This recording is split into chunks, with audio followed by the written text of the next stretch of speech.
Okay, so it's to be the time. So let's the camera switched over. Well. So tonight's gonna be the first ever question and answer that I've done on YouTube channel. I have questions that people have asked on videos. A couple of people submitted on the community post, and then also in a timely manner, I really just did a blog post, filled out the 12 person questions that Octopus Inc. create for the community. So go through those as well, just to get started. So if you have questions, throw them in the chat, and we'll get to those as we go through. How you doing, Chinaman? Thursday to you as well. So let's go on and get started here. I'm going to switch over and just kind of show what I'm talking about in terms of 12 pin person questions. You have the music at a level there where it's not too loud, too soft. Okay, so we're gonna to here. So let's start with the original. So Olive Octopus Inc. on her website, and I'll put this link in the chat. So that way it is there.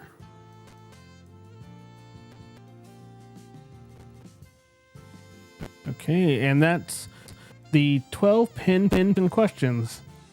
Olive Octopus, glad to hear. So this is a list of questions. I'll be honest, this took a little more time to go through the answer than I ever thought it would. It really made me think about some things, so I'd highly suggest go reading Lisa's answers and scroll to the very bottom. As I said, this is something that was put out to the pin community as a whole. There was just the Mac update. So let me try and... Is it the background music or is it the microphone as well giving a glitch? It might be the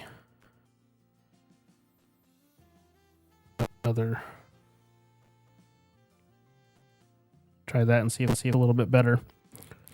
But what I was saying here, if you scroll down on the bottom of the link there that's in the challenge for Lisa's seat, there's some other people in the pin community who've already through and answered this. So it says Anna from the Pointed Desk, Laura from the Pointed Desk, Brad the Pin Addict, and myself. My is on there, and then Rachel, who I'm not familiar with Rachel.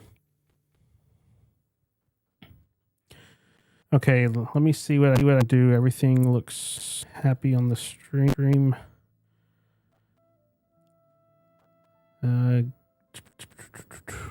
Let me try killing off the music and see if that.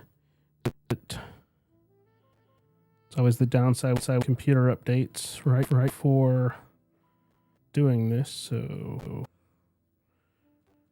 let's see, where's music actually playing at? I don't want to get really loud when I stop this.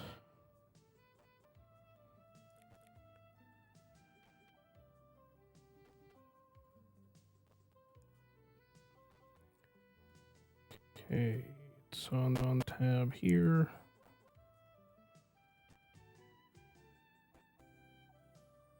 And welcome, Stationery Stack. I saw your message. I didn't say you, and look forward to your coming release when you have new products coming out. I saw the pre pictures, and it looks like going to be some great stuff there. Okay, so let's see if this gets better now in terms of the audio. Skipping, hopefully. Just turn that off. Turn that off, and we'll go there. Well, let me know if audio through the chat sounds better now. Be much. Hopefully that'll cooperate. So on the bottom, though, the other people from the pin person key, who you can go read answers, because it's interesting to see. Especially in the creator space, you know, I never really thought of in the nest of being a creator, and I guess somewhat am now. It's a different going.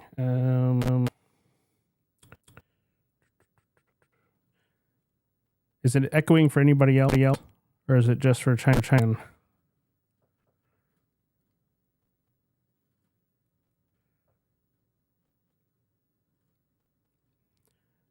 let's try this. Is this in enter? Testing. Is this any? So the video is skipping to, so something is the joys of string. Let's see. Let me just make sure that nothing else open.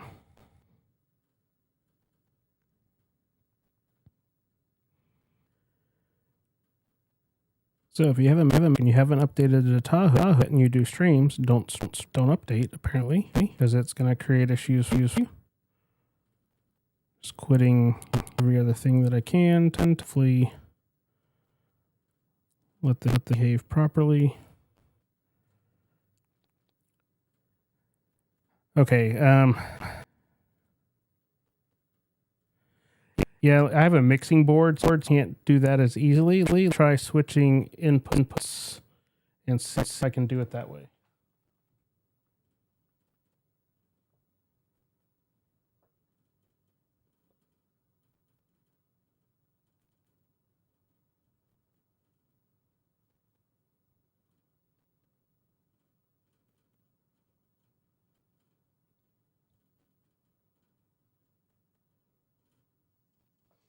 Okay, I think I figured out what it was. How's that? How about that? Is it echoing now, or is it doing? Is it behaving? Hopefully that fixed it where it turns off the lack sound. I was doing something the other day for a different use. It had not turn off audio from itself. So hopefully it's better now. We can continue on. And I appreciate you sticking with me through. Okay. Oh wait. One more thing to check here. Okay. So that should be point there. That should have the audio back. So how about now? If not this, I might have to stop the stream and reconnect in and see if it'll keep the stream going. I never stopped a stream way and then start it again. And hopefully this will sorted.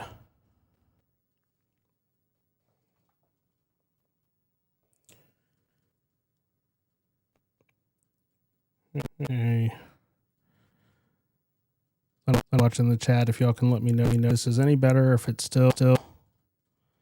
I'll try exiting the stream and coming in, because everything from the stream side is healthy. Still going. Okay, let me try. It might stop the stream. So if so, hopefully it'll reconnect in. So let me double check what else this would be.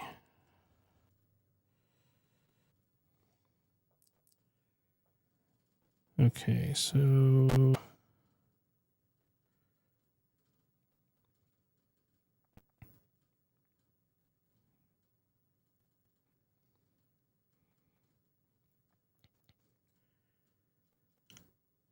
hope going out and coming back in, he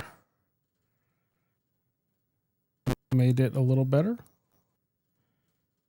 Turned off all the extra audio sources like the music, all that.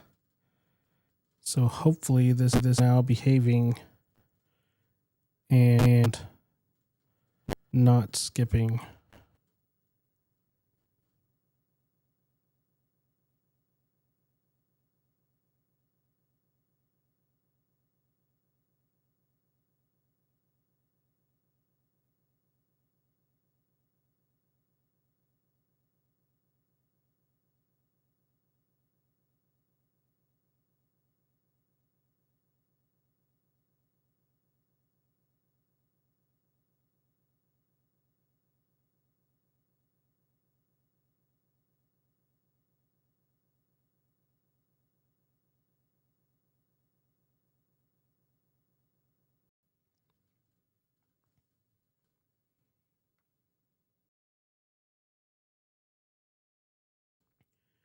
Okay, I tried switching the audio output on OBS.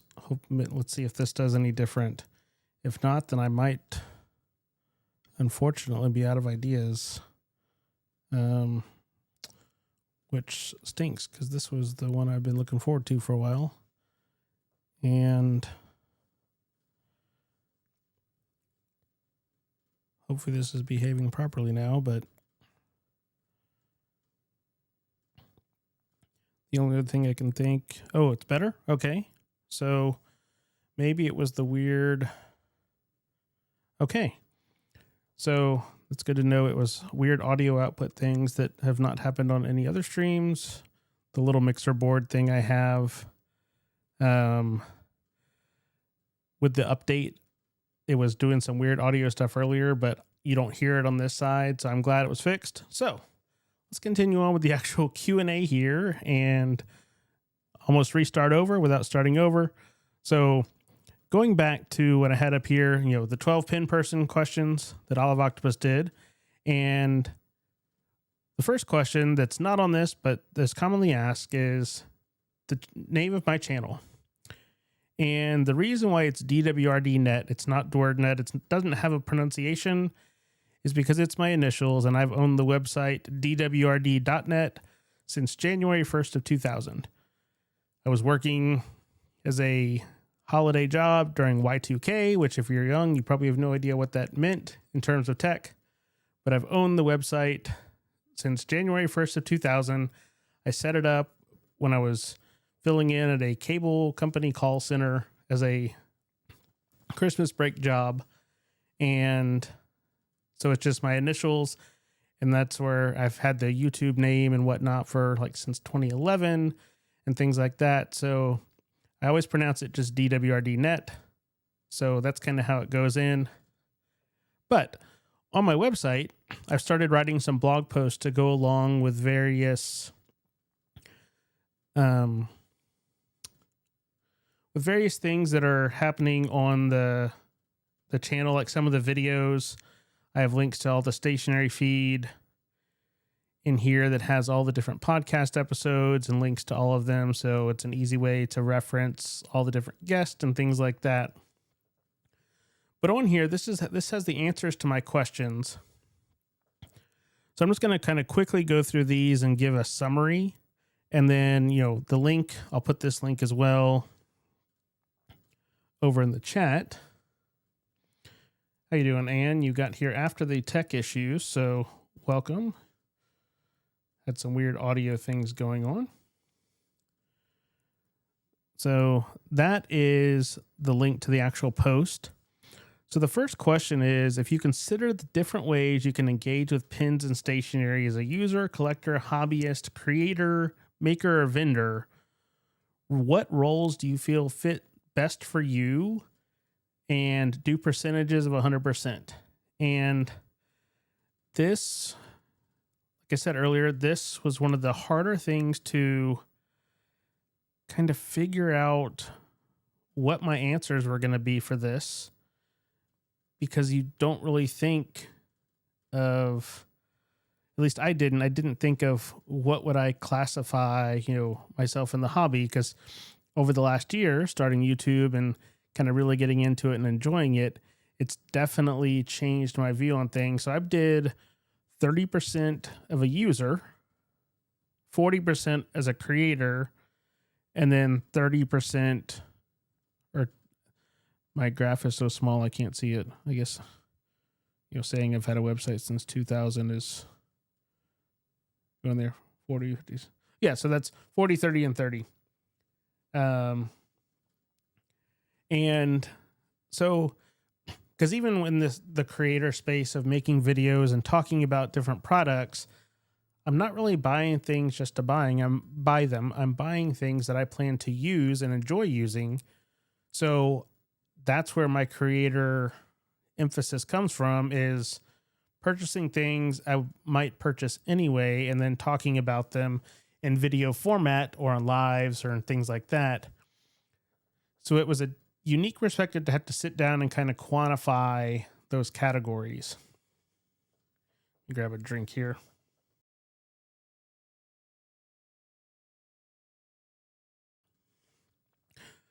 Okay, the second question is, what is something you want to understand better or develop more opinions about? And for me, it's nib grinds and just nibs in general. I am an extra fine nib purist. The finer the nib, the better. But as I've approached the stationery hobby lately, I'm realizing there's more use cases than I would have done in the past. I'm not just journaling for myself or doing something. There's times where things need to be seen better on video to go back to the creator space. So just getting in more into nibs, and especially things like the monarch or the harmonic. While both of those I would love to own someday, I at least want to be able to try them more. I've been able to try a monarch, a few different variations, but I've never got to try a harmonic. So just the whole nib factor that's not a needlepoint or an extra fine or, the basic nibs that you're going to find anywhere. Just the grinds. Like I love the ones I've had done, like the Kadachi from Matthew Chin. I actually have 2 nibs coming to me from Kirk that shipped today. Now, granted, those are a needlepoint and a tetanus for wanting to remake my extra fine nib video, but you have to start somewhere.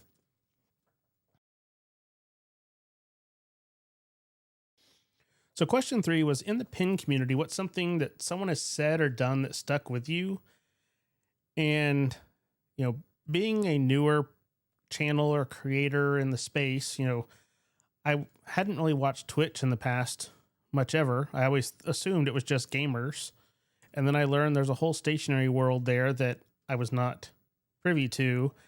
And when I was close to getting to the 1,000 subscriber, which is on YouTube world, is a big deal, posting about that on one of the Pen Addict streams, where he literally just stopped streaming and stopped talking until people who were watching went and subscribed and kind of kicked me over, which gave the channel as a whole a great kickstart. That really stuck with me, of just, there's other people out there who support, or other creators who support smaller creators, because there's plenty of space in the hobby for different opinions and approaches. And that really stuck with me. Just, if I get to the point where I can pay it forward like that, I really want to do so. So that's one of the things I think in the pin world that has really stuck with me in recent memory. And I apologize, my throat is really dry tonight for some reason, so I hate that it's a little bit scratchy.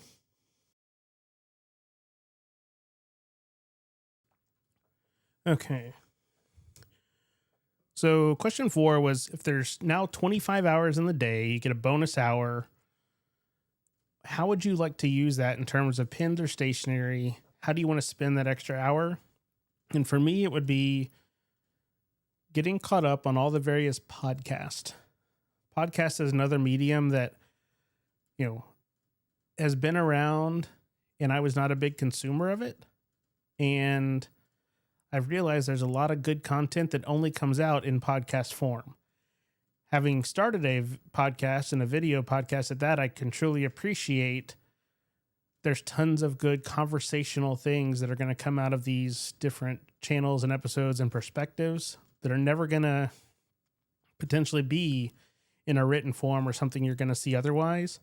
So that is how I would spend my extra hour, just going through with either backlogs of podcasts or finding new ones. There's probably tons out there that I have no idea exist that would be great to put on in the background while working or something like that, alongside the,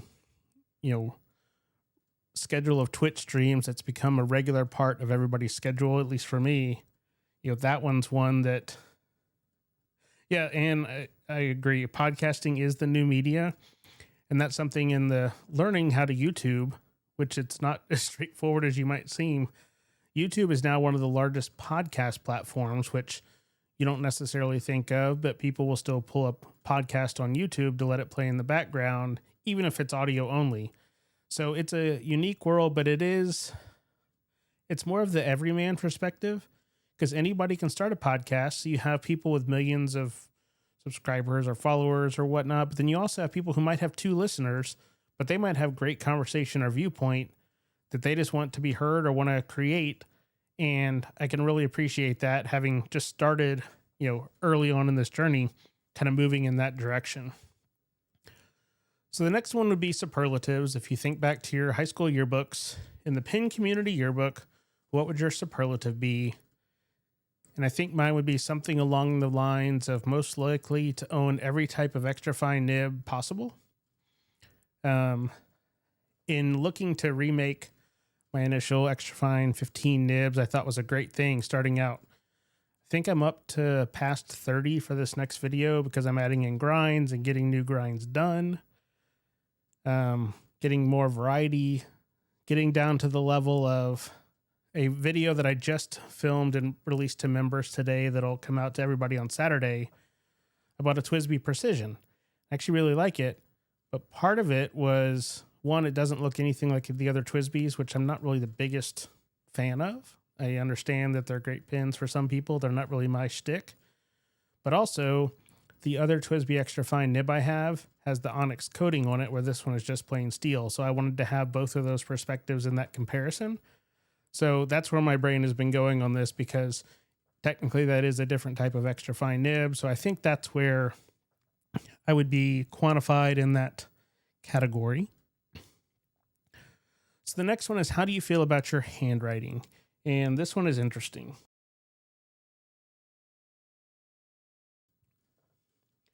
So if you've ever seen my handwriting, I write in really tiny print. And let me see if I have something I can easily grab to just show like pages. So I've got my journal here that I think I can flip through without switch camera here. So when I write in tiny print that is legible, and there's a story behind it, in that I had a teacher in high school who I did a test, turned it in, and she would not accept it because she couldn't read my cursive, and made me go back and reprint everything. So if you see here, I write in tiny print, and it's all legible. I can go back and read it all, but I can't really write in cursive anymore, and I kind of hate that. So that's actually something that I've put for, not this year, I don't think it'll happen by the end, but for next year, is try and get to practicing cursive so I can actually write in cursive better again, because I think that would be just beneficial to be able to do that. It's one of those things, like, you don't realize what skill you kind of lose over time. At least I didn't. And that's one that I feel like I've really lost that I want to bring back. So question 7 of 12 is, what is something you're proud of doing, achieving, or overcoming? And I think just this channel as a whole. Traditionally, I had a photography background as a really advanced hobby, I might say, shooting for conventions and like Dragon Con and things like that. But I hated being in front of the camera or public speaking. So of course, time goes on, and now I start a hobby where I'm in front of a camera, public speaking.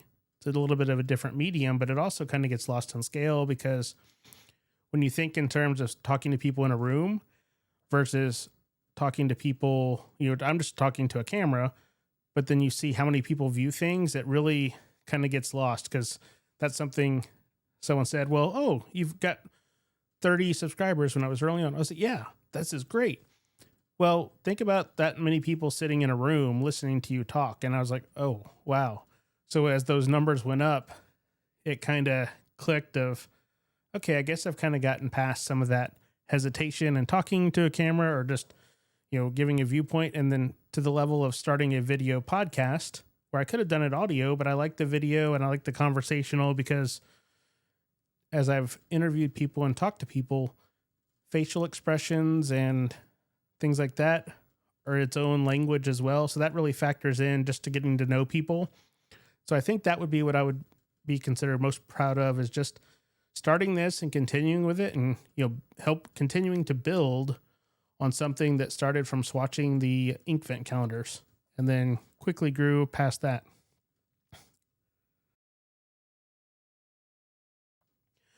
Okay, number 8. You're going on a writing retreat anywhere in the world. Where would you go? What would you write? And what would you write with? And I just realized I did not put some of the answers of that in the questions. I'll have to go back and edit it. But I would go with my wife, of course. And the year after we were married, we went to Ireland for a trip.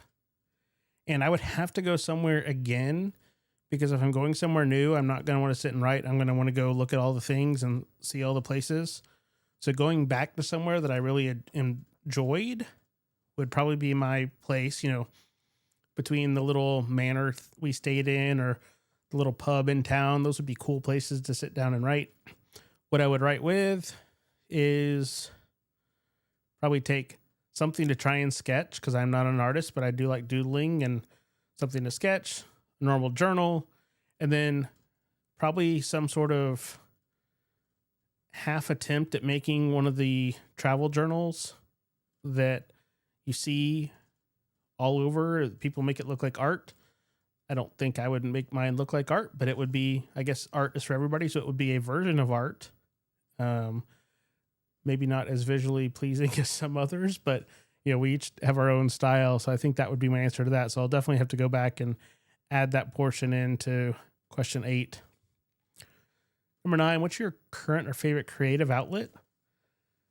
And I think the live streams and the podcast interviews, it's doing a video where you have the chance to edit or redo something. And I was like, oh, that's not perfect. You get some of that decision paralysis.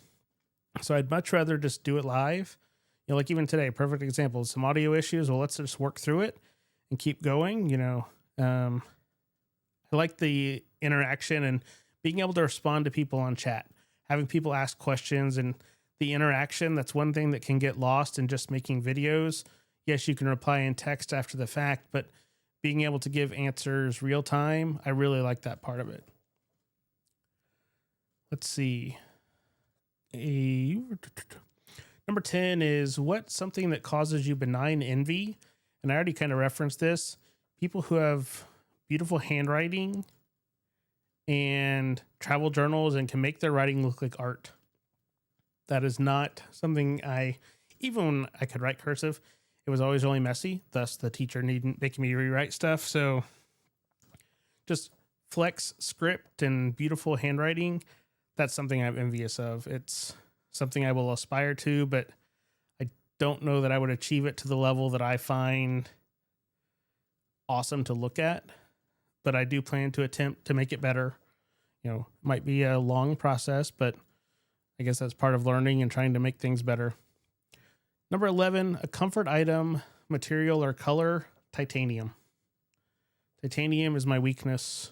I have a wedding ring that is titanium. I have a watch. I have multiple knives. I have multiple pens. I just have a weakness for that grayish titanium look, the material, the texture, the weight. That is my aesthetic, grays and blacks and anything titanium. That is my weakness. And that makes it really challenging when finding makers like Gravitas or others who are doing things in titanium, because in shown design, I know eventually I'm going to have to get a Monarch Evo because of the titanium factor. I'm just trying to put that well out into the future because it is a chunk of change, but man, they're just so cool looking. And then number 12, the final, what would be a dream collaboration project or partnership? If I did not have to worry about a day job and, paying bills and whatnot, I would love to just go like on a road trip around the country to different makers or stores and just do like a mobile interview. Like you show up at some maker shop and you just set up and talk to them and interview while they're working or making a pin, or, go visit stationery store and just get the tour, go around and look at stuff. I just think that would be the coolest thing, to travel around, as you're going through, go do episodes with someone like Inkdependence Mike in North Carolina or Brad down in Georgia, go out to California, all the different nib grinders, go international and get to see shops of someone like Annabelle, with Opus Cineris or something like that. I just think that would be the coolest type of collaboration project that I could think of. So that would be my answer to that. So that is the 12 questions. And like I said, be sure and go check out that link from that is in the chat for Olive Octopus's original version. Read her answers. You can see the links to other people who've answered, because it's a great set of questions. And I would encourage you to go answer them yourselves and put them out there online somewhere. And I think Lisa is collecting them. You can do the tag, or Lisa, if you're still in the chat, if you have a way for people to send you links, if they do write their own version, so you can add them to your collected article, throw that up as well, so people know how to, make sure you're aware of those links to see.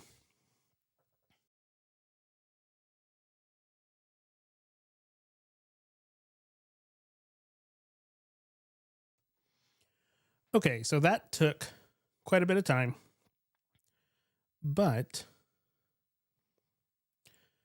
thank you, Addie.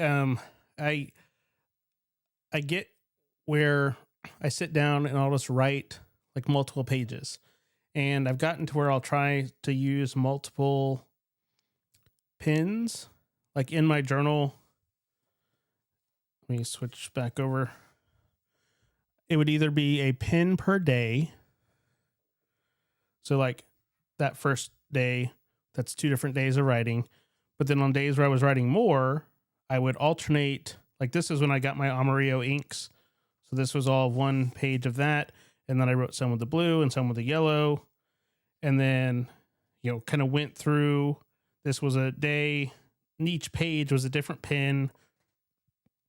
So it gives some color variety and lets me try out more things, because that's been an effort I've really been trying, is to use more of my pens.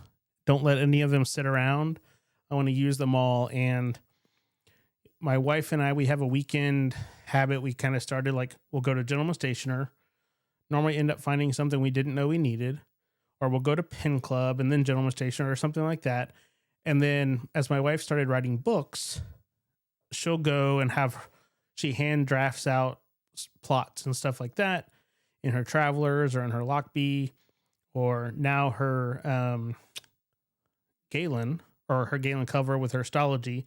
And then she'll also have her laptop and work on that, and I'll sit down and write, because that's been something to, I would in the past would go through phases where I would write regularly and then not touch it for months, multiple months, a year on end. And, as a way to kind of get back into the hobby, that forces me to actually be able to try stuff out, put it to use. So I've written a lot more. So most of the time for a Saturday of writing, it's going to be 2 to 3 pages. Now, 2 to 3 pages doesn't sound like all that much, but then when you factor in writing in tiny hand scratch, it's actually quite a few words. And I've gotten to where I've added some stickers in. One, because I thought they were cool when meeting Danielle from Happiness Handmade, just to add something to break up the page. But also, as I've bought products, like this is when I got the Big Eye Design Arto. This was something related to talking to Brad, because I had that on there. My Yoseka sticker from when I got my Zento signature. So I try and use a sticker if possible to do something timely.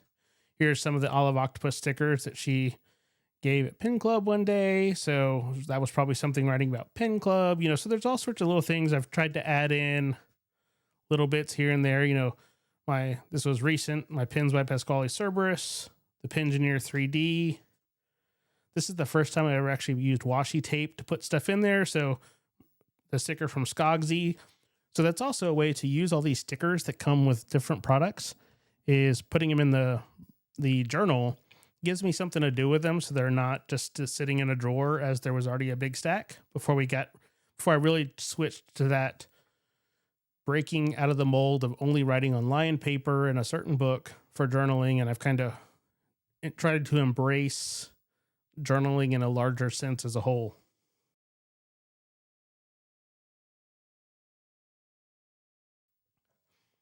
Okay, so moving on, before I get too much further in, because I want to make sure this is seen.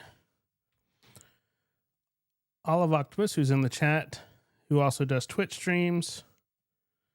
If this will, that won't let me paste in there. Well,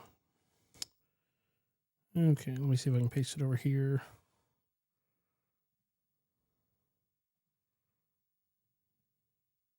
There we go. Olive Octopus is doing part of the September along with the relay podcast-a-thon that'll be tomorrow of just the raising money from the stationery world and podcast world for St. Jude.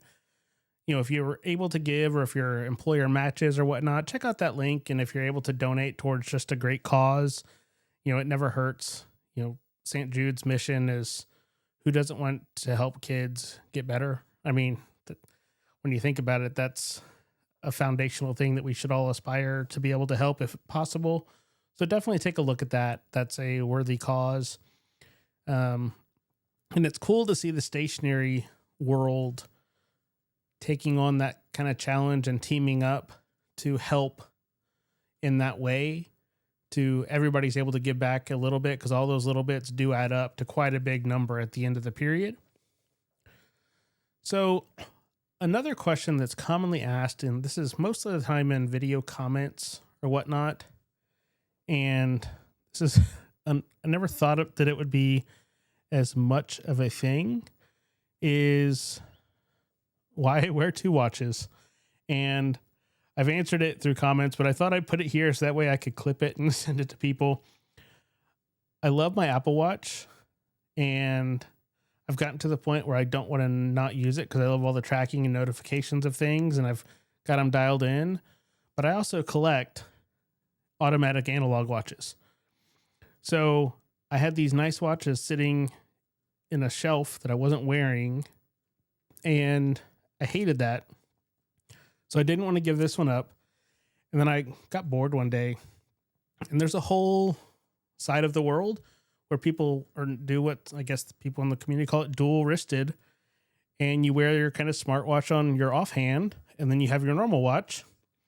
And the reason why I bring that up too is since getting into more familiar with the Pen Addict world, and when I joined the Slack, this is actually, speaking of St. Jude, another fundraiser that was done by people at the Pen Addict Slack and the Watches sub-channel. This is the Pen Addict version watch. So this was done before I was familiar that there was a Slack or anything like that, but someone in that Watches community saw my curiosity and sent me a message and said, hey, I don't really wear mine, so if you're interested. So you can see if I can get this to show with the bracelet. See if I open up the bracelet, it'll make it a little easier. This was a numbered edition, and all the proceeds, aside from cost, went to St. Jude, but it actually has, man, this is not easy to, that bracelet is fighting.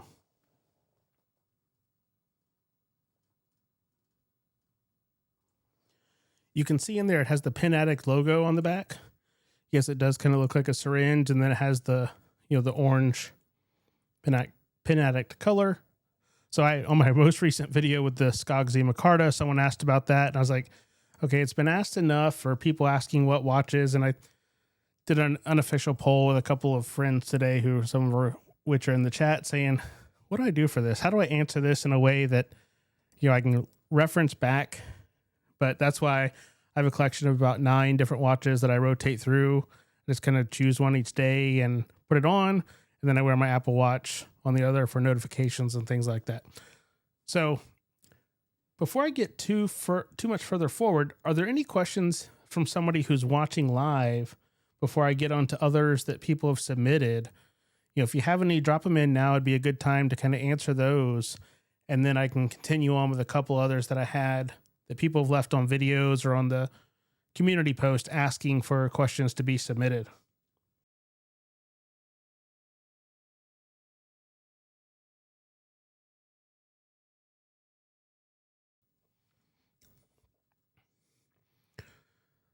So I'll go ahead and grab one of those and answer it while just waiting to see if any questions pop in. This was from Louis Hello, French, on the community post, and they had 2 questions. The first one was, how do I identify a reviewer and influencer? What are my definitions? And this was a great question because it kind of ties into the 12 questions that Olive Octopus did. They're kind of the same in many regards, I feel, but they're also different. Someone who's a straight reviewer is going to become an influencer, whether they realize it or not. So if you buy a product and you talk about it, you make a blog post or you make a video or you talk about it on a podcast or even at your pen club, technically you're inadvertently influencing your opinion and your views about that product to someone else. So being a reviewer kind of comes with that influence side of things. And a great example of this, I think, would be Fig Boot. He's been doing pen videos forever and he's kind of got his formula down and, very well known, and he does the measurements and things like that. And from doing the reviewer part for so long, he's approached to get to do cool things like the extra pen that the king you would have used if the Hebrew version failed during the coronation.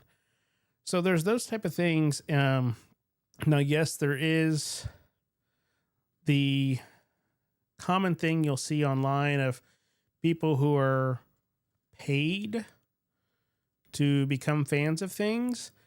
And that's something I've done my best to avoid. I've actually just recently had the first company ever reach out to me. And the first thing I replied before I said anything was, if you want to send something, I'm 100% honest, or I just don't even bother sending it because I don't want my perspective to be skewed. And we'll see if something actually shows up. That's to be seen. But, there's so many, and you see this as a consumer of media or, other channels and things, when a new product comes out and then there's like 15 or 20 videos that are all very similar from different creators. Oh, look, they all have the same new product and talking about it. It doesn't seem as genuine. Or if it's something that person doesn't really use, like you haven't seen them using, to me, I probably would have clicked off of that because it doesn't click in my head of, oh, I want to watch that. If it seems like it's a paid promotion type thing. Yeah, Lydia, the remarkable tablet, or there was nothing about like Jinhao pins on any like really big channel. And then all of a sudden, like 7 or 8 different channels are like, oh, I got all these Jinhao pins or all these Asvines, or, they kind of went through these phases of you didn't hear anything. And then 5 or 6 people all within a couple of days of each other, oh, look at these things I decided to get, that's harder for me to get value from because I don't, yes, those people might be fully objective, but you don't know. I mean, everybody views it in a different way. So for me, influencer and reviewer, I consider myself more of a reviewer who inadvertently influences without, being a paid influencer. That's my kind of definition. And then the second question they asked was, analyze the definition of a pen database, fields, and description. And I know with tracking my pins, I keep it pretty simple in that most of it's in my head. I don't think I want to write it down to know, especially not values. There's some things best left out in the ether. I don't necessarily want to know what I've spent overtime on all these different items, but I think the basics of, where you bought it, who made it, what material, what color, nib size, and that can get, questionable because if it's a maker pen, say, that can use a Yovo or a Bach, you might switch the nib out multiple times, to something different. So there's little things like that, but I think the basics, it really is going to be a personal choice. Now, I know things like Fountain Pen Companion has a pen database on there, but it's not something that can be shared, and that's also by design because you don't want to necessarily advertise, oh, go to this house or find this person, look them up online, and they might have all these thousands of dollars of pins sitting in that case over there. I know that's kind of far-fetched, but I mean, unfortunately, it's one of those realities that there's always going to be a better criminal. And if they wanted to go to that level of researching that, it's not saying it's impossible. It's not going to necessarily be the next Hollywood action film, but it could be a, direct to VHS knockoff film if there were still VHS tapes. And that, was not a very dated reference, but here we are.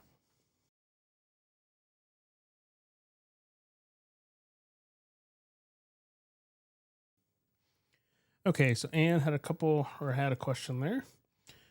Do you have any recent additions to your Grail pen list? I think the one thing there's I don't really have much of a Grail pen list.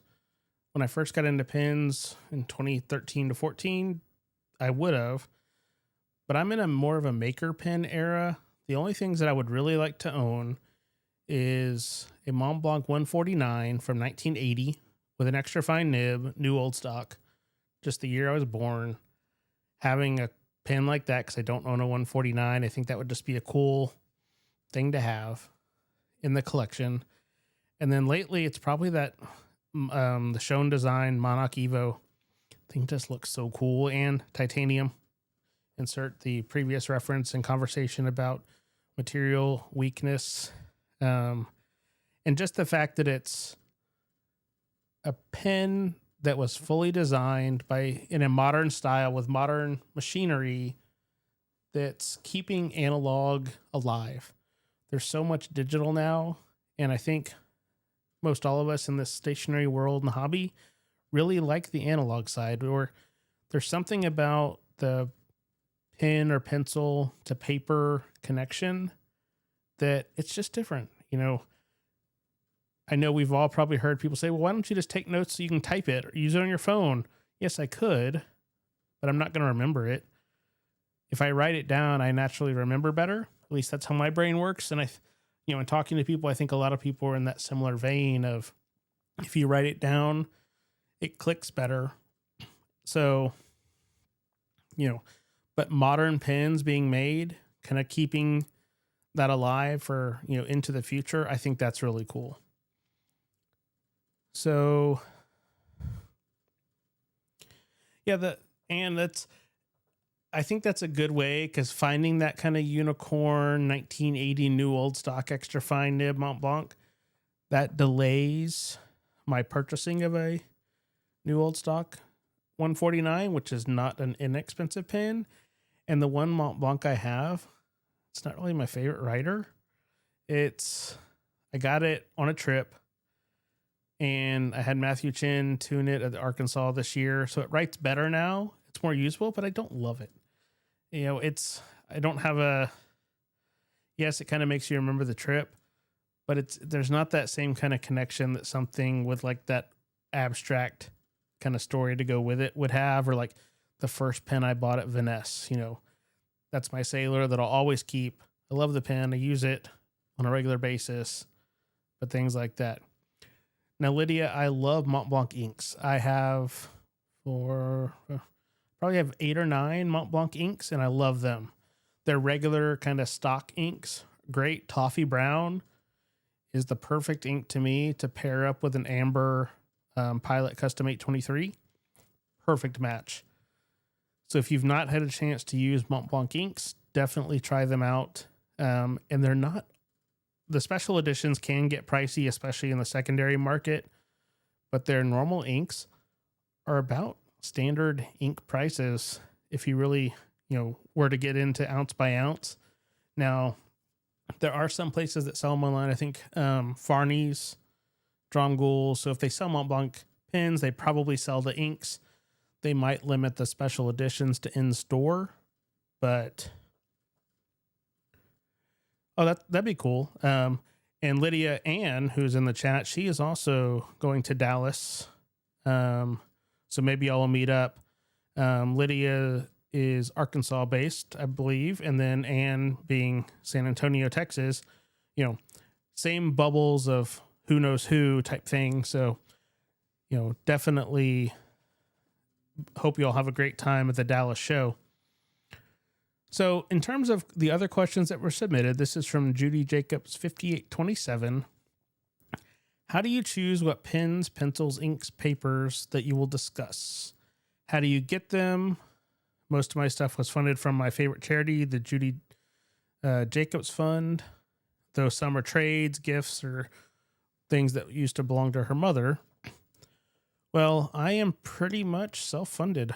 I kind of referenced this earlier in the stream, but I buy things that I would want to use, and then I'll talk about them. Now, there are some things that come to me, like I bought the Gentleman Stationer mystery boxes, and I got like the one Kikuyo double tip marker, and then I bought a pack of them because I actually really liked it, and I wanted the other colors. I had one Asvine that was a gift from a friend in Memphis, but most everything else I've just purchased. Especially like maker pens, those are very personal. Of the look, the style, what you value. So yeah, I'm pretty much a self-funded channel now, because this also goes to what I said earlier.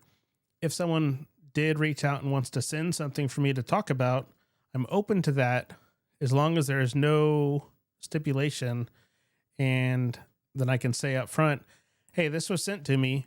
Here's what I think, but I don't want to become like a paid shill. That's not my shtick. So I'd rather just self-fund and keep doing what I'm doing if that's my choice, versus having someone send me something and say, okay, we'll pay you to talk about this, but you have to say good things. That's not going to be something you'll see on this channel, because those are the kind of videos I click off of. So I wouldn't want to put someone else through having to watch me do that. It's not genuine in my view. So, but that was the questions that have been submitted so far. So what other questions are there that you have in the chat of about anything? I mean, history of when I got into pens, pen preferences, paper preferences, ink preferences. I have a bunch of stuff within enough of a grabbable distance to be able to show some things. I do have a couple of new pens, and actually there's one I can talk about here. So this is the pen that the video will be coming out on Saturday. This is the most non-TWSBI there is, the Precision. And they released one not that long ago that was in blue that had kind of silver edges. And when I saw that, I was like, oh, okay. But then at Gentleman Stationer this last weekend, this gunmetal one, once again, titanium S color, jumped out of the case, and I was like, oh, okay. So the things I, don't generally like about the TWSBI is I like demonstrators, but I don't like TWSBI demonstrators for some reason. So this is a piston filler. And like I referenced, getting this nib, it's an extra fine nib that doesn't have the onyx coating on it. So now I have a PVD coated and a plain nib. So this is a video that'll be released on Saturday, or for channel members. It's already out. It's already released now for channel members. That is one of the little perks. That's a thing YouTube has that so far the early access to videos has been the most thing, because I only have a few members at this point, and hopefully that'll grow where I can do some member only videos or member only kind of crowdsourcing of information or streams and things like that. But you got to start small, and kind of another older reference I know, but if you build it, they will come. That's kind of been my theory with it, as it's there if people choose. I think it's like $1.99 a month or something. I set it at like the lowest level you can pretty much do, because I'm not doing this to replace my day job. This is a hobby that I figure anything that comes in like that, I might be able to eventually write off buying a new pen to be able to talk about or something like that. So, that's kind of how I view that. Yeah, it is a sharp looking pen. It's just, it looks so different. And I sat down and wrote a letter with it last night, like 2 pages, and it feels different. And when you see the video, I talk about it there, but my dad is an engineer, and I would always go steal his engineering mechanical pencils out of the desk drawer when I was a kid. And this reminds me of those kind of mechanical pencils, because they do have this as a ballpoint and a mechanical pencil TWSBI released as well. I haven't bought either of those, but kind of tempted, because it seems like everything I didn't prefer from TWSBI, this to me, if it didn't have the TWSBI logo, I would not think it's a TWSBI. So I've actually really liked this, and the little bit of time I've had. Now, I did put black ink in it, And that was kind of an afterthought because I would really like to use it more, but I also have my recently acquired Franklin Christoph in the antique glass that I put Diatramentus document black in, and I've been trying to use a lot more colors.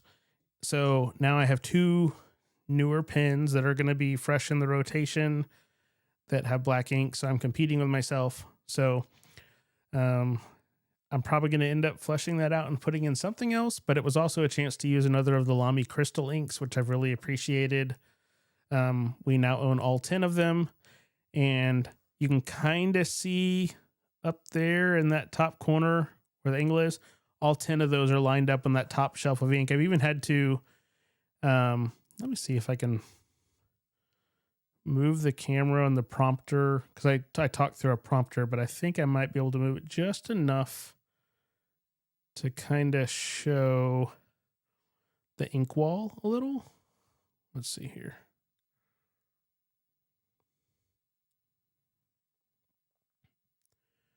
So you can see the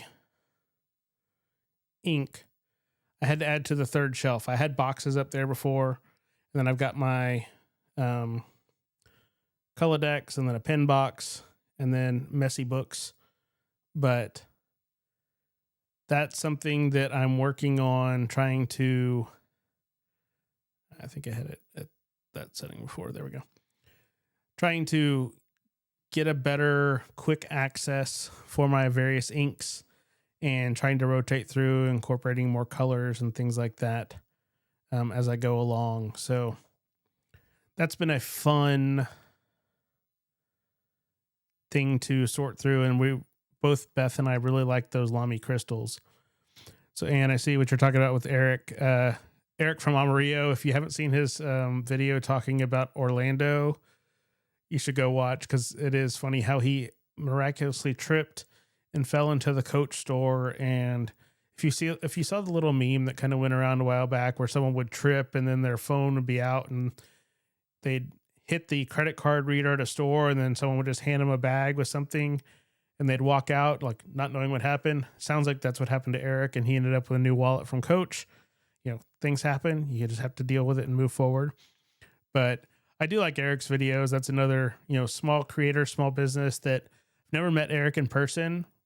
But when I did the interview with him, that was a person who kind of felt like you'd known for years, that kind of natural conversation. So I look forward to, at some point in a pen show in the future, for actually most of the people I've interviewed, I started out with people who are local who I've met in person, but a good portion of my guests that I had in season 1 were people that I'd never met. I just kind of reached out, or, because of all the spam filters and things these days, it's not as easy to reach out to somebody and say, hey, I'd like to interview you, because messages get caught up and stuff. So I relied on people to help make that cold introduction, to at least be able to then, ask, hey, could you do an interview? I'd like to talk to you. So that's how I was able to get in touch with some different people like Aziza and others. So question from Stationery Stack. Is there something you've customized specifically to your needs that has been a game changer? I mean, aside from, customizing inserts and how I use them in the ring binders, when I first got into pins, and this was 2014-15 era, I actually for a year made leather journal covers in a traveler-ish style that had elastic down the back. And I think I can grab one of those. Give me a second.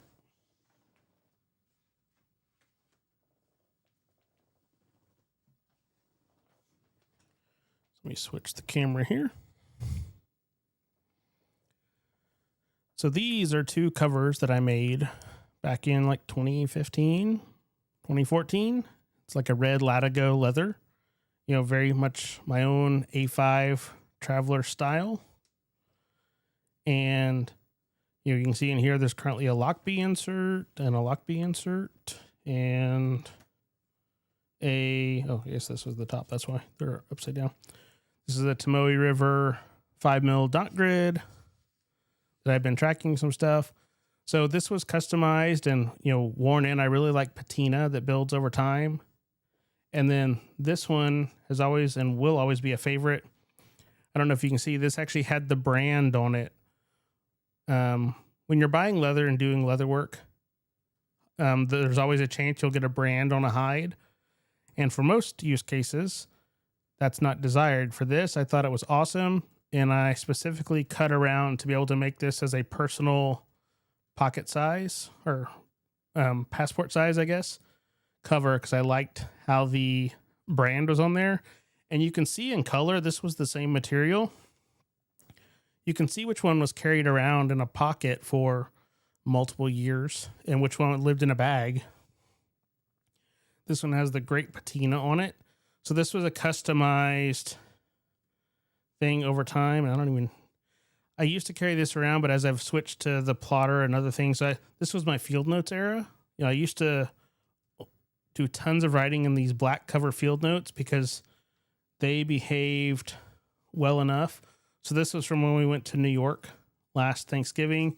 This is a list of all the stationery stores that I did as to have to carry around, because I was still pretty new into my re-entry into the pen world at that time. So that's the closest thing I can think of at the moment, stationery stack, of something that I customized.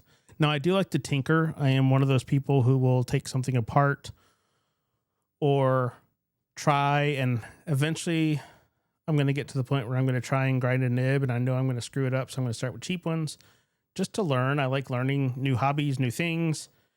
But my problem is when I start a new hobby, it's all or nothing. There's no like dabbling into a hobby. It's like, let me go in full tilt.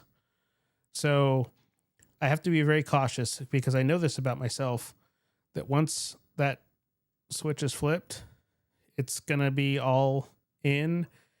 So that's the closest thing I can think of customized wise when it comes to stationery. Yeah. So I think that would be my answer to that. Just saw the rest of your comment, Anne, of tripping and falling into a titanium pin.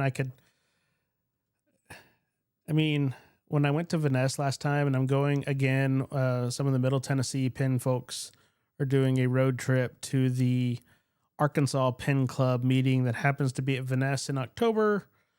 There's a very good chance I'll come home with something, because I'm at a pin store, and at a pin store where I could just go look at the boxes in the back and see what's there and see, that's how I ended up with the funny story of my two Leonardos. The one that I thought was, because the box said the Dark Hawaii. Turns out this was actually the Sorrento. It had been in the wrong box, but I wasn't looking at models. I was looking at the materials. I was just opening the boxes and seeing, oh, I like the look of that material. So I got this one, but then I got curious.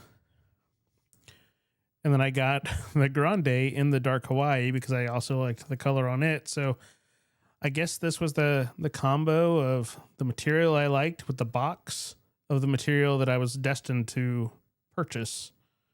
So, I now have two Leonardos and they write great. And that's where,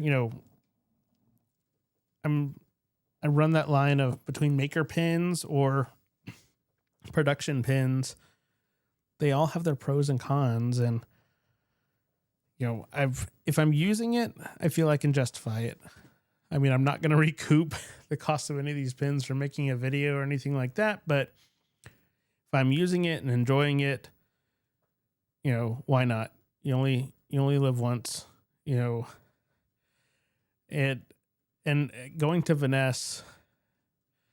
Yeah, Lydia, I live close to Gentleman Stationer, and Joe has a great selection of things, but he doesn't carry as many pins in store as Vanessa. So it's easier to get carried away buying bottles of ink or paper or things like that, which are also, great to add. But pins, there's always going to be something that's going to catch the eye and be like, oh, I hadn't seen that before. I did not know I didn't own that and needed it. So it's just a matter of taper the controlling that as much as possible as time goes on.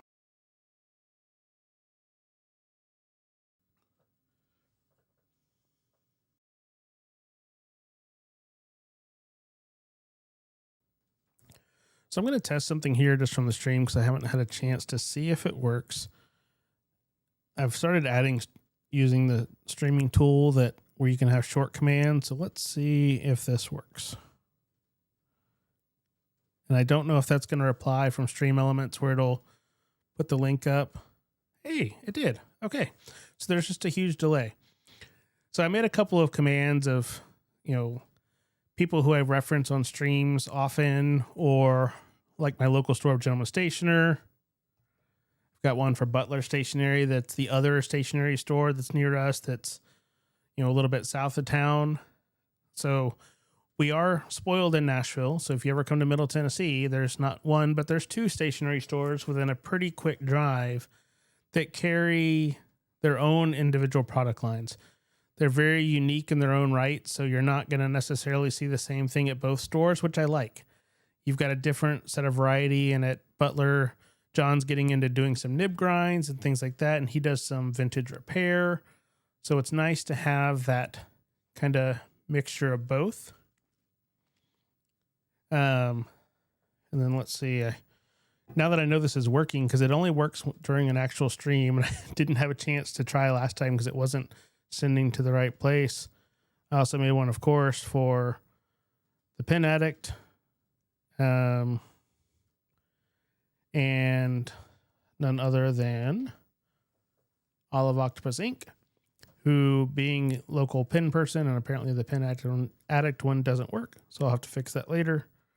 But, Lisa's website's always a great resource. So she has her article on swatching tools and the 12 pen person questions and things like that. So definitely neat to be able to, go check that out and, subscribe to the RSS feed. It's always interesting to read articles there. I read the Well-Appointed Desk often. I read Gentleman Stationer, RB, who's another member of the pen community. I have them in the RSS. I actually have Lydia's post recently in the RSS. So I was a big RSS person years ago, and then I kind of fell out, and now I'm getting back into pins. I'm really digging the RSS life again. It really makes it easier. Oh, yeah. That probably is why. So that means when I typed in the short code on the... So let's see if this works. If I just type it in manually. See if that will send it. So that's what it is. It was just my quick button, so I can easily fix that later. Always check the Pen Addict. And as I mentioned earlier, tomorrow is the podcastathon that will be done on Relay. And Lisa, you might have a copy of that link. I did not have that. If you are able to throw that in by any chance, the people from Relay, the podcast network, are doing I think 11-hour stream all day tomorrow, raising money for St. Jude. And that'll be on YouTube, on the Relay YouTube channel. So that should be interesting to see. Just they've been there a couple of days, like prepping, and so I've never watched one in the past. So I look forward to what is that? Hey Randy, yeah, I forgot about that. I have it planned. If you're in the Huntsville area or Middle Tennessee and you feel like going, in Huntsville this Saturday, there is a kind of mini pen trading show pop-up type event that I will actually be going down to. And that's a chance to, I might come home with a pen. I might have a couple pens that might end up, being traded. I got a couple of pens. My wife's nephew, who's an adult who lives in New York City, I got a text one day, hey, I found this. Are you interested? And it's like 5 pens from New York City that he was able to pick up for a steal, for a really low price for what they are in a Ziploc baggie. And I was like, sure, why not? if nothing else, I can make a video or might find new homes for them because most of them are like medium nibs. So definitely, Randy, if you have a link to the, and he has the address there in the chat. So if you happen to be in the Middle Tennessee or Huntsville or, South area where you're within driving distance to Huntsville, definitely check that out this Saturday. Should be fun. It's always nice to have a variety of pin things because this would normally be a pin club day and just to have a little bit of change of scenery. And for me, I'm going to have to drive past a Buc-ee's on the way there and the way back. So of course I'm going to stop at Buc-ee's, and I think I'm going to see if I can get stationary items from a Buc-ee's and turn that into a video because I think that would be fun. I saw someone do a everyday carry type challenge of doing the, what they could get at a Buc-ee's. And I think a stationary twist on that would be fun. Now it might be like, ballpoint pins with the beaver on them, but we'll see what we can come up with. So I plan to do that probably on my way back. So that way I have more time to play with before I make the rest of the drive home. Because luckily that's only about an hour and a half away from me. So that'll be great. Oh, great. So Mark, Jenny, Kaylin, glad you'll be there as well. It'll be a fun event. We had some of the Huntsville people come up to visit our Middle Tennessee Pin Club meeting a while back and kind of let everybody know that event was happening. So that'll be a nice change of pace for Saturday. So what other questions do you have? Anything else that you've thought of that, is popping into your head? Probably going for about another 15 minutes or so, just kind of start wrapping up if there's no other questions. But I think, I've kind of gone through everything I had prepared. Let me double check the notes. I answered the questions from Lewis, talked about the 12 pin person questions, linked to mine, and I will put this up as well. Click in the right spot so it sends it. Just my website. I'm trying to do a better job of adding blog posts to go along with videos. Now I'm not going to do them for every video, but trying to add some there for the heavy hitters or the more unique things. And that's also a good spot to see the link to the stationery feed. And I kind of wrote a little bit about how it came to be. And speaking of stationery feed, I don't have a exact time yet. And I'm with the holidays coming up, I think I might start season 2 at the beginning of 2026. So that way I can kind of do a 10 to 12 episode season up through around the Arkansas Atlanta show, which are going to be back-to-back weekends in 2026. So then I could take a little bit of a couple weeks there and then do on to the next version. So I think it'll be Athens, Alabama is the Buc-ee's that I'll be passing. I'm a scuba diver, and there's a diving spot just at the Tennessee border. So normally I would drive the extra 19 miles down after to Buc-ee's to get lunch before I drive back to Nashville when I was diving down in that quarry. So the Athens, Alabama is the one that I will be stopping in route to Huntsville. Now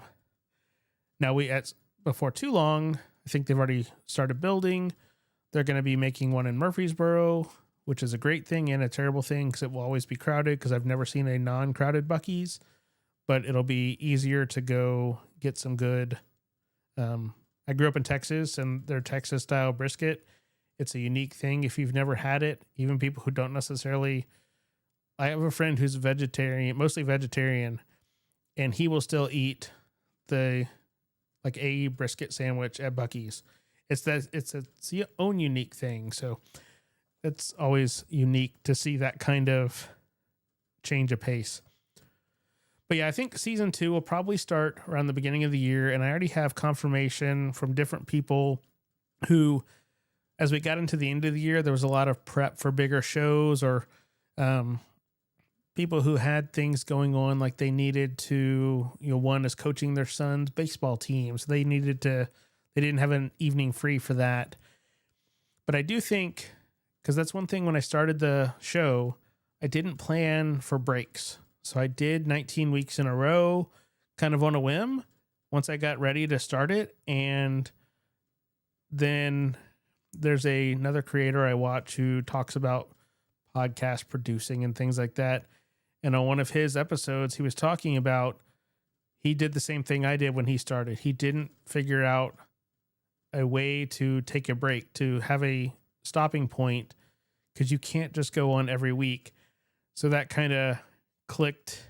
And when a scheduling thing worked out, after episode 19, figured episode 20 was a good time to kind of do a summation of season 1. And then now I know going forward, doing 10 or 12 episodes and calling that a season with a shorter break between is going to be more sustainable.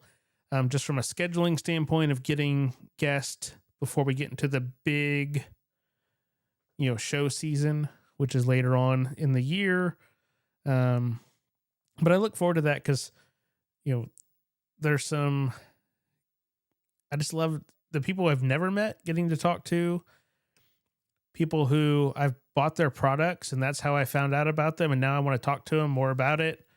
Things like that. Some different makers, creators of different sorts. And eventually I'd also like to try and do like a live recording. And I think that would be fun to do it like maybe the Arkansas show or something. If there's, I want to talk to Chad, who's the president of their pen club. Hopefully I'll see him in October. I think that'd be neat to do some sort of like live Q&A recording that we could do for people at the show. Maybe get some of the, people who are going to be a vendor where they could step away from their table for 30 minutes or something and do like a Q&A thing where I could moderate and record it. Then we could put that up online afterwards. Things like that, I think, would be a neat opportunity to, do going forward. And it's something, there's only so much shopping you can do at a pen show before you want to take a break and have a chance to go to a panel or do a class or do something different. And I think that might be a way that I could help facilitate that in some way of just setting up and doing a recording, or that way we have something that people who aren't able to attend the show can learn something about a creator, or, maybe do like a panel, because that's always something. Having gone to many conventions in the past, having a moderated panel where people can ask questions from the audience and things like that, there's a bunch of potential. So we'll see what comes of it. But I think that would be neat to try and do kind of a mobile recording. And then something else with the software I use for the regular podcast recording, they have a feature where you can have a live audience through a stream where people could ask questions. So I haven't had a chance to really test that yet, but there's a couple of the interviews that I have confirmations, but nothing scheduled, that I think that would be neat to see, where have it scheduled well in advance. And then people with a link would be able to come in and register and have someone kind of triaging questions and then asking questions from essentially a live internet audience. I think that would be really cool. So I'm looking into that. And if that's something that sounds interesting, throw it in the chat or leave a comment on this after the fact, because I think that would be worth the effort just to have that unique thing. Cause it's like, I'm able to answer your questions on this type of format, but being able to have questions come in for a guest, that wouldn't be for every recording, obviously, but I think there'll be certain guests that might be useful, who are more well-known or bigger, who you might not have another way to kind of ask questions of, or people who, I don't know. I just think there's a cool potential there, since it's already part of the software that I'm using. I do want to look into that, because I think that would be a unique feature. So I'm going to put a last call out here for any other, questions that you can think of for the end of this stream. And then I don't know. Oh, take that back. I have something that I completely forgot I was going to do on the stream. So let's get over and do that. So as we talked about with the St. Jude, this was one of my perks from donating to the Olive Octopus campaign. So I don't even remember what it was, but this is a level where I was sent paper. So I'm going to set the keyboard aside here for a second. So, and because we have the creator in the chat, she might be able to add a little bit more context to what I'm seeing here. But one of her perks of with different levels and different things of how the giveaway works is you get like paper. She made paper samplers. So different papers and then different types of paper where you can color in. And then also, if you're familiar with the Ink Pony Club, or if you're not, on Lisa's website, there's a link, or if inkpony.club is the website. These are all fountain pen friendly papers where Lisa drew the design. And then the general gist is you use your fountain pen inks to color on these, color in the horse, the pony. So like here on the back of this one, it has inkpony.club. This is the Nebula paper. Ooh, I got Canopus. This is Graphilo, which is a paper I've been wanting to try. This one's View Corona in the cream. So, paper is, when I first got into pens, I did everything on Rhodia. That's all I knew. And I didn't realize how much I missed out on learning papers. So this time I have made the learning of papers a priority, and I actually like papers, and that's why I have the standard set of pens that I use when I'm testing on it, just to try and have a like to like. And then I've made that paper sampling plotter that I'm carrying around different papers. So looks like this is the Canopus, which I'm definitely going to save that sheet to do some more, because someone in our pen club gave me a couple of the Bible size sheets of Canopus that I was able to try and I really liked. And I'm really looking forward to when that becomes not the unicorn to get type paper. But this is a cool little book because it says, if you can see here, so let me see if I can switch to this other camera to show this a little better. So you can see it's got a design to color in, and then you take like 6 inks, you make a little swatch in the square, write down what the ink is, and then you'd use that to paint the design. So this is Tomoe River 52. We've got Tomoe River 68, and I'm going to switch back to the overhead as I go through and read what they are. So you got Tomoe River 68, Soleast, Slight White, Kenkaku Den, Light Force, View Corona, Graphilo, Irreful, Sheep's Cloud Bond, Midori Cotton, Nebula, and then the back of this is all the other sides of all those sheets that you then have as blank sheets, so you can go through and write on them or test them, or so you've got all the art up front and then the paper testing plain on the back. And I love that. I didn't even notice that when she made these books. And Lisa, you did a great job with this. This looks like a production product, so very well done. Paper testing, coloring with Olive Octopus ink. Then you flip it over and it's the paper testing plain with Olive Octopus ink. So you get all of those papers to do some art and then just do some writing. So this is worth donating to St. Jude alone to get like this kind of perk where you get this in the mail. So definitely check out that, the link, and I'll put that in one more time, because that's what I like is, this is something where, it's not a requirement to do these kind of perks, but this makes it fun and it goes to a good cause. This is actually costing Lisa to make this, but that's a price that she's also, essentially she's donating that to St. Jude as well. Because then you get, it's helping educate in the pen community, and you get a cool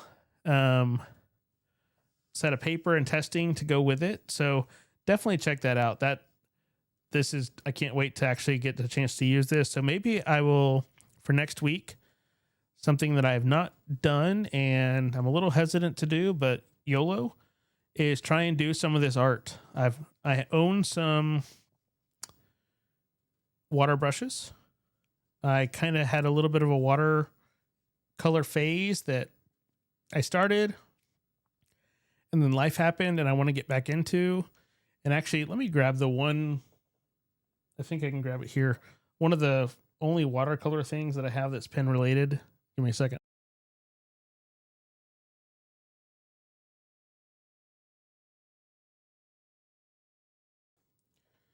So this was one of the first things I drew when I decided I was going to learn to watercolor paint. That is my watercolor painting attempt of a Mont Blanc nib. And while I know it is not perfect, I was pretty daggum proud of that for drawing it freehand off a picture and making it look like a recognizable nib. So I'm not an artist, but I've got a little bit of, because I love hobbies and love learning, I can recreate stuff better than I can do it from scratch. So looking at a picture, I've got a better chance of being able to recreate something or whatnot. But I'm really proud of that, and I leave that over on my desk. I did some other type watercolor painting things from like a book, and then we went on vacation to Jamaica in this last April. Most people take stuff, I'm going to sit on the beach. I'm not really a sand person, so I took watercolor and I did like paintings of the flowers and of the beach and things like that. But this is the only pen related thing I have, so this will be that next thing, because this is actual watercolor paint using some of that ink wall that I showed earlier. Within, I know in Lisa's stream, she does a lot of like the CMYK palettes or things like that. I'll probably stick within a brand. And with these being essentially stained glass windows, you can't really go wrong with that. So that will be me essentially being the student on a stream, which I think I'll plan to do that next week, just from what I've learned in watching Lisa's streams, and we'll see how it ends up. And I think that would be a fun experiment to go with. So I'm glad I remembered to open that up. I had it sitting here and it's kind of off to the side where it didn't catch my eye. So that will definitely be an interesting stream to behold. And I'll probably maybe do 2 or 3 of these. I don't really want to, they're going to take time to dry. So I'll have to figure out what I can do with like holding pages down where they're not going to, bleed or anything like that. But I don't want to take them out of the book because the book is too cool to separate. So I'll come up with something. If nothing else, I've got like the turtle here, which would be fun to do separate. And then I could do one in the book, and then maybe a pony. Those 3 I could do without, to allow for drying time for the different things. So, definitely check that out next week. It will be a unique experiment because I've never done it with fountain pen ink. I've done watercolor, and you get to see me potentially make a huge mess or turn out with something that doesn't look half bad. There's probably some middle ground in there potential as well, but that's to be seen. So if there's no other final questions, I'll put out the final call since I remembered now that other thing that I didn't put it on my little scratch note to look at. I just had the envelope sitting next to me that I should have seen, but that's how this goes when you're paying attention to reading chat and looking at stuff to make sure the stream is still running and it's healthy and everything. And then of course, dealing with a little bit of audio issues, at the beginning of the stream, which I appreciate y'all letting me know and kind of letting me work through that real quick to get that sorted. So now, I'll have to do another like lockdown stream to figure out exactly what setting changed with the Mac updates. but that'll be fun to figure out. But at least we got it working, so I could continue with this stream and answer questions and all the prepped stuff. And you're not wrong. Lisa's been killing the goals on the Tiltify for the St. Jude. So, and she mentioned earlier in the chat, but she's doing donation matching. So if she reaches the next threshold within X amount of time, I don't remember the exact amount of time. Actually, I do, because I have this here, so I can go back over to it. So,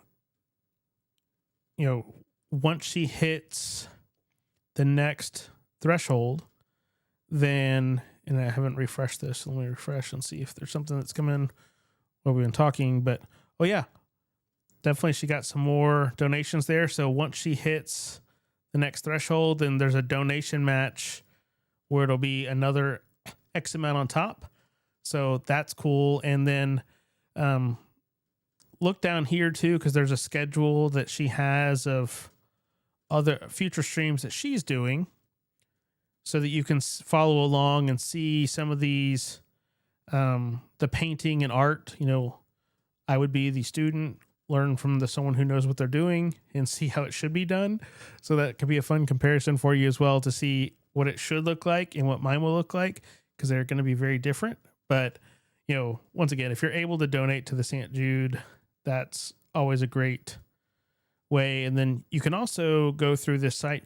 You could start your own campaign. You might be able to raise a little bit, but it all goes to St. Jude and to a good cause. So if that's something you're interested in, that'd be worth looking into as well.